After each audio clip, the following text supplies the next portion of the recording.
Der YouTube-Algorithmus. Teils fast schon vergöttert und doch ist er Teil eines größeren Problems. Das Problem findet sich in Google-Suchanfragen, es findet sich in den TikTok-Trends, in den Bildern und Videos, die ihr auf Instagram konsumiert, in der Werbung, die euch angezeigt wird, überall in eurem Leben online eigentlich. Und ich mache mir mittlerweile ernsthafte Sorgen, dass die Blase nicht ganz so bald platzt, wie ich mir das eigentlich erhoffe. Im Gegenteil. Und mit uns meine ich definitiv nicht nur dich, lieber Zuschauer, sondern ganz besonders die, die dieses Video hier niemals sehen werden, weil es einfach nicht in ihre Bubble fällt. Ein Stichwort. Fangen wir doch aber mal ganz von vorne an. Social Media, der Teil, den ihr gerade selbst konsumiert, was, by the way, an sich noch kein Problem ist, auf den Content kommt es an. Aber nehmen wir zum Beispiel was Schnelleres. TikTok oder Instagram zum Beispiel. Instagram ballert euch mit einer unfassbaren Menge an Informationen zu. Die traumhaftesten Urlaube, die besten Jobs, die schönsten Menschen, die besten Beat Saber Momente.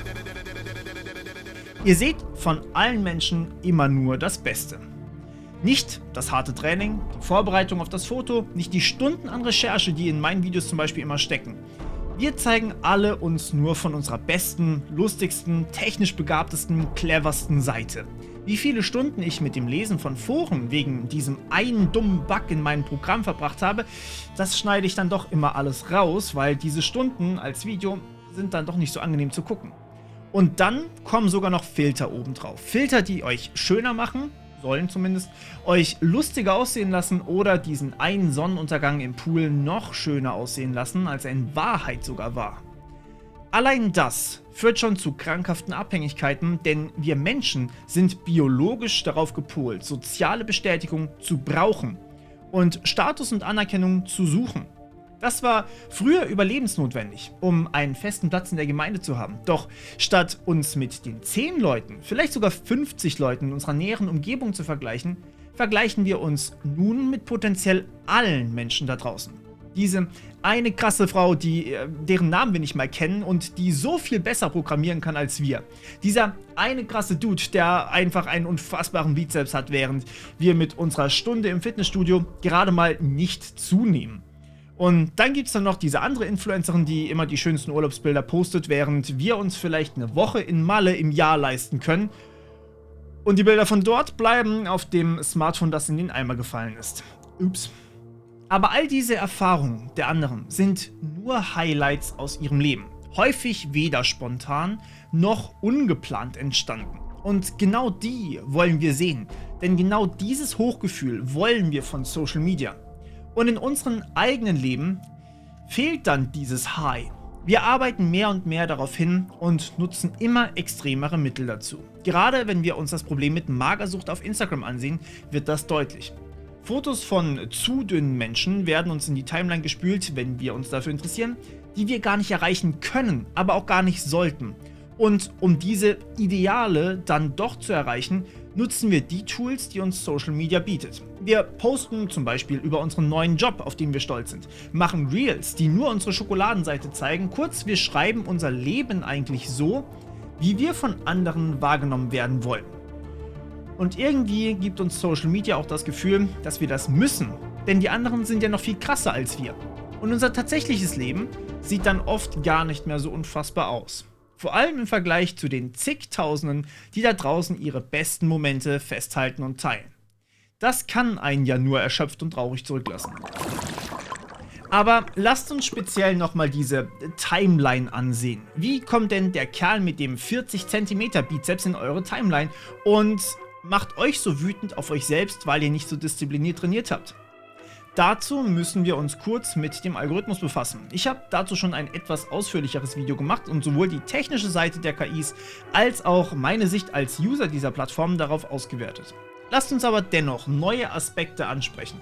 Vor allem ein Punkt ist wichtig. Was will der Algorithmus oder besser gesagt, was ist das Ziel der Plattform, deren Entwickler den Algorithmus entwickeln? Das einzige Ziel ist eure Aufmerksamkeit. Das heißt, die Plattformen wollen euch möglichst lange an die Plattform binden. Ihr scrollt TikToks und TikTok liefert euch immer wieder die besten Inhalte. Dann liegt das nicht daran, dass TikTok euch glücklich machen möchte, sondern es liegt daran, dass sie ein finanzielles Interesse daran haben, euch möglichst lange auf der Plattform zu haben. Denn insgesamt gilt, je länger ihr schaut, je länger ihr scrollt, desto mehr Werbung seht ihr.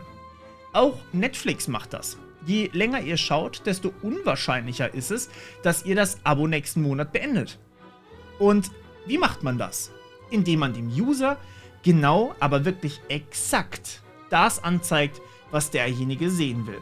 Ihr öffnet TikTok und schon habt ihr den Content vor euch, der genau das ist, was ihr sehen wollt. Ihr habt nicht mal eine Auswahl, ob ihr jetzt dieses Video, dieses oder dieses angucken wollt, wie das bei YouTube der Fall ist. Ihr seht einfach das, was TikTok am besten für euch findet. Ihr scrollt eins weiter und habt schon wieder genau das, was ihr wollt. Und wenn ihr das für einige Stunden macht, hat TikTok eigentlich sein Ziel erreicht. Die Algorithmen werden tatsächlich immer besser, denn je mehr Nutzer auf einer Plattform sind und je mehr Zeit sie dort verbringen, desto mehr Daten hinterlassen diese Nutzer. Und dementsprechend besser kann die künstliche Intelligenz dahinter trainiert werden. Je mehr Daten, desto genauer also die Vorschläge. Das hat natürlich auch seine guten Seiten. Vorbei mit der Suche nach einem guten Video. Vorbei sind die Zeiten, wo ich mich durch die Abo-Box quälen muss, um herauszufinden, ob mein Lieblings-YouTuber ein neues Video rausgebracht hat. Tatsächlich sehen sich die meisten meiner Zuschauer dieses Video hier immer noch ohne Abo an, obwohl sie eigentlich meine Content-Sachen offensichtlich konsumieren. Und fast alle von euch sehen es tatsächlich über die Startseite. Zumindest war das bislang so. Dennoch wäre es aber toll, wenn ihr den Abo-Button mal ganz kurz malträtiert und die Glocke mal ganz kurz bimmeln lasst. Denn auch das zeigt YouTube, dass ihr Interesse an meinem Content und an diesem Video habt. Aber um zurück zum Thema zu kommen, gerade auf lange Sicht, denke ich, verändert genau das uns und unsere Gesellschaft. Hier ein kleines Beispiel. Nehmen wir an, ich sehe mir ein YouTube-Video an, das Kaffee und Energy Drinks vergleicht und pro Kaffee argumentiert. Ich sehe das Video komplett und stimme dem Ganzen zu. Jetzt suche ich vielleicht auf Google noch nach speziellen Kaffeemaschinen, Kaffeesorten und anderen Vergleichen und Google, YouTube und andere Plattformen bekommen mit, dass ich Kaffee lieber mag als Energy Drinks. Sie schlagen mir nun, vor allem da meine jüngste Aktivität in diesem Bereich war, sehr viel in Bezug auf Kaffee vor. Mein Feed ist voll mit Kaffeebohnen selbst rösten mit diesem günstigen Equipment. Dieser Kaffee ist am gesündesten und Energy Drinks sind quasi nicht mehr existent für mich. Amazon schlägt mir einige Utensilien zum besseren Brauen und Rösten vor und ich tweete natürlich meine neueste Lieblings-Kaffeesorte, zum Beispiel Java-Kaffee. Andere Anhänger dieser Kaffeesorte schreiben mit mir, teilen meinen Tweet und ich bin voll in der Java-Kaffee-Bubble angekommen. Wenn wir das mit dem Interesse der Plattform vergleichen, werde ich nun mit sehr viel höherer Wahrscheinlichkeit Videos zu Java-Kaffee als zu Energy Drinks angezeigt bekommen. Denn die Plattformen wollen ja, dass ich möglichst lange bleibe. Ich klicke und schaue nun sehr viel Content, noch mehr und noch viel mehr Content zu Kaffee. Und wenn nun eine andere Meinung, zum Beispiel, dass zu viel Kaffee vielleicht gar nicht so gesund ist, zu mir durchdringt, dann höre ich wahrscheinlich gar nicht mehr zu. Doch dass so eine Meinung zu mir kommt, ist ohnehin so unwahrscheinlich, denn durch Social Media wird das nicht passieren. Höchstens Freunde im Real Life oder drastische Änderungen in meinem Suchverhalten, auf Google zum Beispiel, könnten das bewirken. Das Beispiel Kaffee mag etwas konstruiert wirken, dennoch verdeutlicht das die Lagerzugehörigkeitssache ganz schön. Wir trinken nicht mehr Kaffee. Oder haben eine Tastatur von Logitech, eine Kamera von Blackmagic. Wir sind Team Kaffee, wir sind Team Logitech und wir sind Team Blackmagic. Wir sind Fans und andere Meinungen.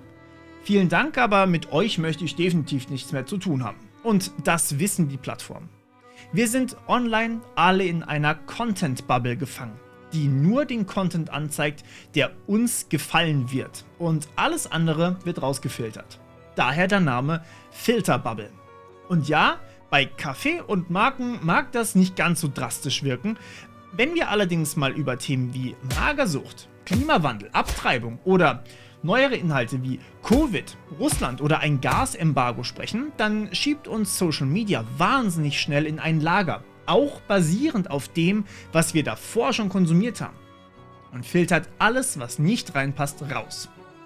Und das Traurige daran ist, dass wir verlernen, der anderen Seite zuzuhören oder auch sie überhaupt nur zuhören. Um sich jedoch ein sinnvolles Urteil zu machen oder machen zu können, muss man sich eigentlich gerade beide Seiten anhören.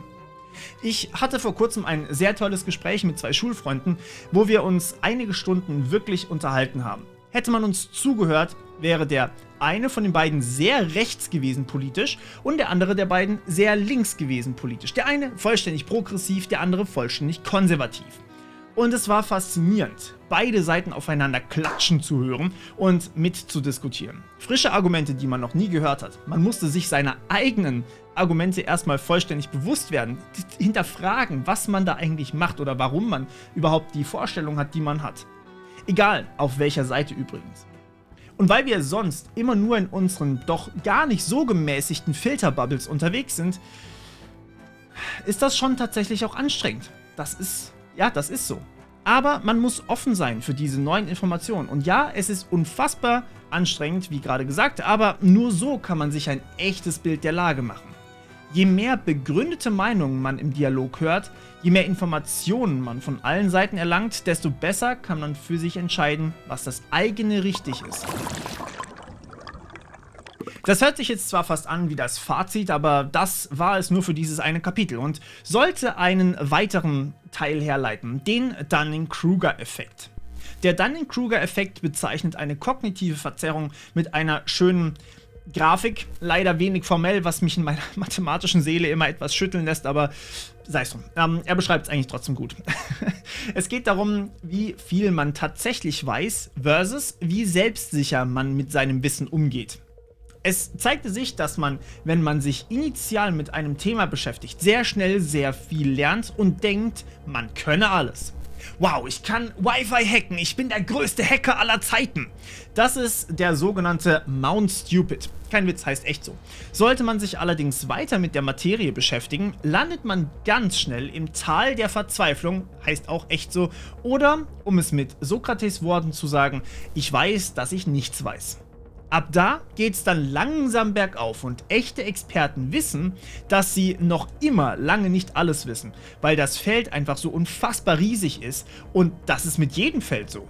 Die Herausforderung liegt nun allerdings auf dem Mount Stupid. Mit so hohem Selbstvertrauen, dass man denkt, man kann alles hacken, nur weil man Wi-Fi-Cores brute-forcen kann, ist dumm, ja. Und das kann man auch recht schnell dann rausfinden, wenn man selbst es ausprobiert. Aber häufig hört man dann gar nicht mehr zu. Man denkt, genau das ist der Gipfel, genau da weiß ich alles. Und man müsse sowieso gar nichts weiter lernen, man weiß ja alles.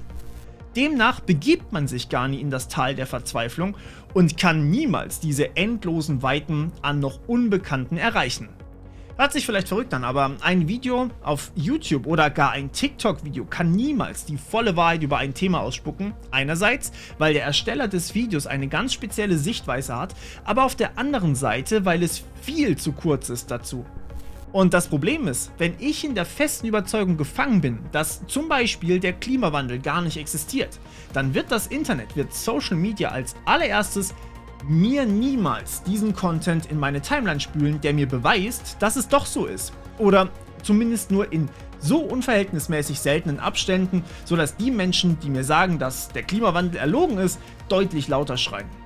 Denn sehe ich solchen Content, also dass Klimawandel tatsächlich echt ist, ist die Wahrscheinlichkeit, dass ich damit interagiere, deutlich geringer.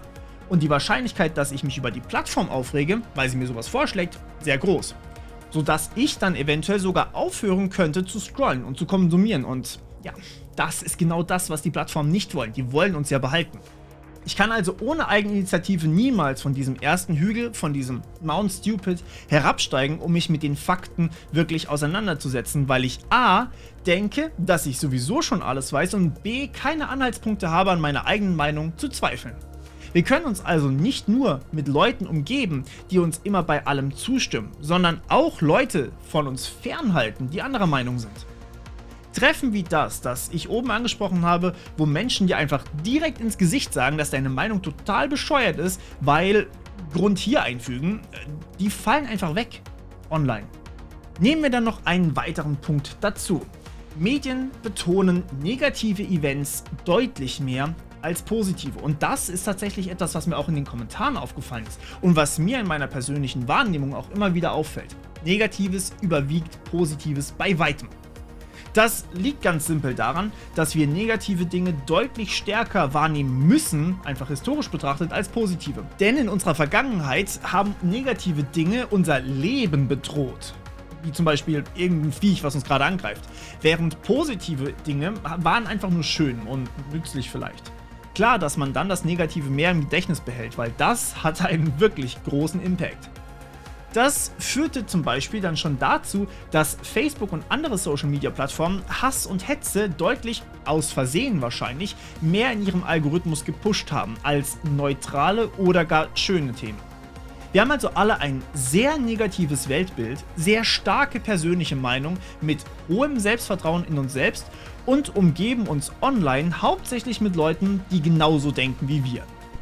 Kommt dann von einem vertrauenswürdigen Influencer doch plötzlich eine Aussage, die nicht mit dem eigenen Weltbild übereinstimmt, das man vielleicht hegt, dann fühlt man sich fast schon persönlich angegriffen, obwohl der Influencer vielleicht einfach eine andere Meinung hat und die mit zu bedenken geben möchte. Das ist verständlich, denn Menschen mit anderer Meinung sind uns unangenehm geworden, fast schon fremdartig, weil sie selten geworden sind.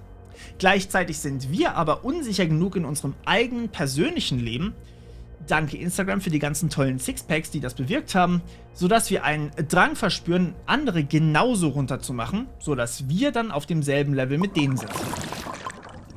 Und ja, ich kann das verstehen. Um nochmal ganz kurz zurück auf Social Media zu kommen. Wir sehen dort tagtäglich die besten Momente aller Menschen da draußen. Wir fühlen uns selbst nicht wirklich perfekt. Wir wissen ja, wie unser Leben ist. Das hatten wir ja schon. Dazu kommt jetzt allerdings auch noch, dass wir auch Menschen, die wir im echten Leben treffen, gar nicht mehr so als perfekt wahrnehmen. Wie denn auch? Es sind ja keine Filter drauf. Das beste Beispiel vielleicht, wenn mein Cutter, Grüße gehen raus an der Stelle, mir mein Video hier schickt. Dann schaue ich mir das immer auf doppelter Geschwindigkeit an, damit ich Probe geguckt habe. Gelegentlich kommt es dann aber doch vor, dass ich auf normale Geschwindigkeit schaue und das ist für mich komplett unerträglich. Ich denke jedes Mal, dass ich unfassbar langweilig wirke. Ich schlafe quasi selbst ein. In einer Interaktion im echten Leben kann ich aber nicht umstellen.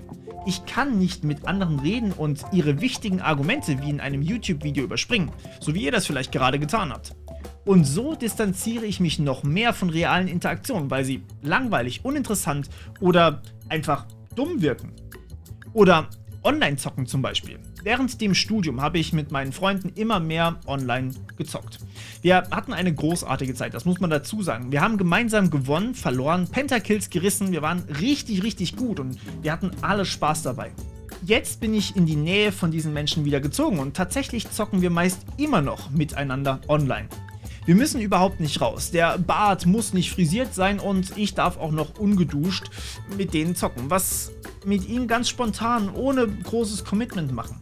Das ist jetzt alles überspitzt dargestellt, aber gehen wir das Ganze mal weiter durch. Für kommende Generationen ist es völlig normal, online einzukaufen, im Homeoffice zu arbeiten und mit Freunden remote zu zocken. Sie werden es vielleicht gar nicht mehr anders kennen. Unser ganzes Leben verlagert sich immer mehr ins Digitale. Und vielleicht nicht von jedem von euch, aber zumindest gesamtgesellschaftlich ist die Zeit wahnsinnig gestiegen. Und da haben wir VR, wie Meta gerade ihr Metaverse plant, noch gar nicht mal angerissen. Aber das ist in einem separaten Video festgehalten, das verlinke ich euch am Ende. Diese ganzen Entscheidungen von Firmen, von mir privat etc. machen Sinn. Sie lassen mich in meinem Alltag mehr Dinge effizienter machen. So muss ich mir keinen ganzen Nachmittag mal frei nehmen, um mit meinen Freunden ein Eis essen zu gehen, wenn ich doch eine schnelle Runde Borderlands in einer Stunde zocken kann. Fassen wir das also nochmal ganz kurz zusammen. In der Masse der Menschen sind wir alleine. Wir denken, unsere Leben sind schlecht im Vergleich zu den anderen perfekten Menschen da draußen, was unser Selbstwertgefühl nicht gerade positiv beeinflusst. Wir wollen uns kaum mehr selbst informieren, sondern lassen uns von den immer neuesten, häufig negativen Nachrichten beeinflussen, die perfekt in unsere Filterbubble reinpassen, sodass wir uns auch keine anderen Informationen mehr holen wollen, weil wir denken, dass wir perfekt informiert sind. Kurz, wir sind in einer Welt voller Selbsthass, voller Neid, wir hassen die Welt und jeden, der anderer Meinung ist als wir selbst. Wir verlieren die Fähigkeit zur Selbstreflexion und haben permanent Menschen oder auch Bots, die uns in genau dem bestärken, was wir tun. Zu was könnte das wohl führen? Ein solches Denken zwischen wir gegen die, zwischen Logitech vs. Razer-Fans, zwischen Kaffeeanhänger und Energy-Drink-Trinker, richtig zu einem deutlich raueren Ton in allen alltäglichen Belangen.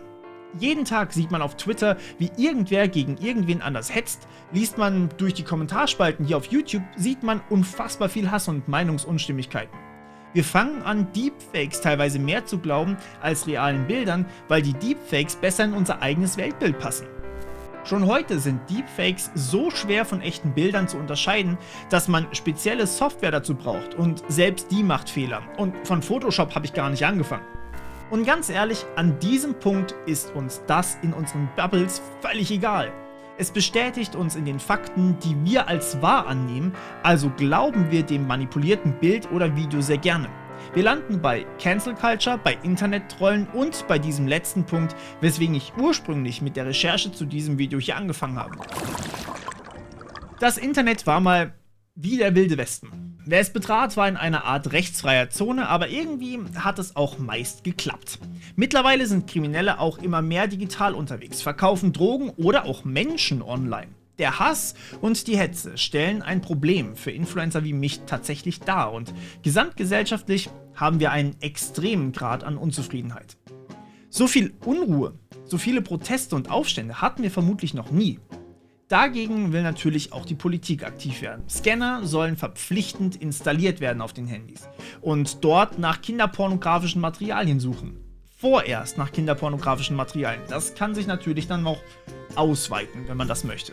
Die Verschlüsselung von Chats sollte schon mehr als einmal aufgebrochen werden und wir hatten nicht nur einen Staatstrojaner, mit dem die Behörden sich in unsere Geräte hacken können und dort mal rumforschen können, wenn sie wollen. Es werden also immer mehr Mechanismen in Betrieb genommen, die Kontrolle und Ordnung aufzwingen wollen. Die Unzufriedenheit wächst dadurch aber noch sehr viel mehr. Die Angst davor, dass Technologie wie in China verwendet wird, um uns zu braven Bürgern zu erziehen, die ihren Müll immer richtig rausbringen, ist real. In China bekommt man dort zum Beispiel immer Punkte abgezogen, was am Ende darüber entscheidet, ob man von einem Chefarzt behandelt wird oder gar nicht behandelt wird, wenn man krank ist. Ob man einen Job bekommt oder arbeitslos ist und ob die Kinder gute Bildung bekommen oder gar keine. Doch die Dinge, die gut oder schlecht sind, werden von der Regierung festgelegt in China. Müll richtig rausbringen ist eine Sache. Einen besonderen religiösen Tanz aufführen, das auch verboten dort, ist eine ganz andere. Und auch die Firmen führen ihre ganz eigenen Ratingsysteme ein und die sorgen für einen ähnlichen Effekt bei uns. Hast du zum Beispiel einen schlechten Uber-Wert, kriegst du kein Uber-Taxi mehr. Hast du eine schlechte User-Bewertung bei Airbnb, kannst du keine oder zumindest nicht alle Übernachtungsmöglichkeiten mehr buchen. Klar, diese Bewertungen sind leicht zu verstehen, wenn auch gesellschaftlich insgesamt nicht unproblematisch. Aber was ist mit diesem Video hier? Dieses Video hier wird ganz sicher nicht viral gehen, ganz im Gegenteil. Menschen werden nicht meiner Meinung sein, deabonnieren und dadurch wird dieses Video sehr viel weniger Klicks bekommen als irgendwas Verträglicheres. Es wird wahrscheinlich nicht mal über die 30.000 Aufrufe kommen, vermute ich. Denn es ist einfach anstrengend, sich mit fremden Meinungen ein ganzes Video lang auseinanderzusetzen.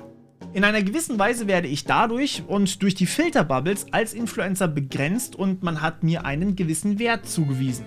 Interessant für eine Tech-Bubble, nicht interessant für eine breite Gesellschaft, weil ich zum Beispiel zu viel Fachjargon verwende, woran ich übrigens tatsächlich arbeite. Systeme werden so komplex, werden so undurchsichtig und selbstverständlich ist jedes dieser Systeme Closed Source. Das heißt, niemand Außenstehendes kann sich ansehen, wie es funktioniert. Aber selbst wenn man sich das ansehen könnte, selbst wenn alles hier als Source Code Open Source wäre. Neuronale Netze, wie der YouTube-Algorithmus eines ist, sind selbst für die Ersteller nicht komplett verständlich. Das ist eine lernende Software. Die lernt, wie man Menschen am besten an eine Plattform binden kann. Einzelne Werte da auszulesen, die sagen mir nichts. Ähnlich wie bei meinem Gehirn, da kann ich auch einzelne Messungen machen, bringt mir auch nichts, zumindest noch nicht. Selbst normale Software ist mittlerweile aber auch so komplex geworden, dass ein Informatiker alleine mehrere Tage, Wochen oder gar Monate braucht, um sich in ein Stück des Codes überhaupt nur einzulesen. Die Gesellschaft als Ganzes hat da überhaupt keine Chance mehr und muss die Software eigentlich so annehmen und muss der Software so vertrauen, wie sie kommt.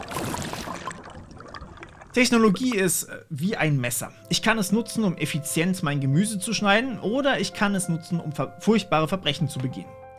Das ist mit fast allem so. Es hat gute und negative Seiten. wenn wir uns mit diesen ganzen Punkten beschäftigen, ist es wichtig zu sagen, dass wir Technologie brauchen und wollen. Sie verbessert unser Leben. Medizin wird immer besser. Es gibt tolle neue Produkte, mit denen man gemeinsam Spaß haben kann. Ja, auch zocken kann man zu zweit auf der Couch. It Takes Two nur mal so als Beispiel genannt. Und ohne unsere Infrastruktur, ohne Technologie hätten wir regelmäßig Hungersnöte, deutlich mehr Lieferengpässe und noch vieles, vieles mehr. Technologie bietet euch die Freiheit zu entscheiden, wie ihr eure Zeit verwenden wollt und wie durchgetaktet und effizient eure Leben sein müssen. Aber sie bringen auch eine große Verantwortung mit sich. Wenn wir regelmäßig eine Pause von Instagram machen und unser eigenes Leben ein wenig genießen, wenn wir uns gelegentlich auch mit uns völlig unangenehmen, fremden Meinungen offen auseinandersetzen und wenn wir auch gelegentlich Liebe im Internet zurücklassen anstelle von immer mehr Hass, dann werden wir insgesamt selbst auch glücklicher werden. Ja, Technologien kann man wunderbar nutzen, aber sie sollten für den Menschen gemacht werden, nicht für den Profit. Einen letzten Punkt möchte ich noch kurz ansprechen, um all diese Probleme zu bekämpfen, fängt man am besten immer bei sich selbst an. Es ist völlig okay, wenn ich Spaß daran habe, auf Instagram zu scrollen und tolle Menschen mir anzusehen. Aber gelegentlich muss ich mir ins Gedächtnis rufen, dass das nicht die ganze Geschichte ist, dass jede dieser Personen ihre eigenen Kämpfe hat, die ich nicht mal verstehen kann. Es ist okay, mit meinen Freunden zu zocken, aber hin und wieder kann es auch mal sehr schön sein, sie privat zu sehen. Und es ist okay, Angst zu haben, Selbstzweifel zu haben, denn die hat tatsächlich einfach jeder. Ein paar Minuten der Selbstreflexion am Tag und Dankbarkeit für das, was wir haben, können da schon Wunder wirken. Wow, okay, was für ein weirdes Video mal wieder, aber ich hoffe, ich konnte euch ein wenig Hoffnung geben. Da ich aber weiß, dass natürlich auch mein Video in der Filterbubble bei euch feststeckt, ich aber denke, dass es noch für viel mehr Menschen wichtig wäre zu sehen, wäre ich euch wahnsinnig dankbar, wenn ihr es einfach rumschickt. Sendet es an Familie, Freunde oder Menschen, die euch gerade in den Kopf kommen. Und wenn ihr schon dabei seid, guckt es doch gleich mit denen zusammen. Ich wünsche euch das Allerbeste und bis zum nächsten Mal. Ciao.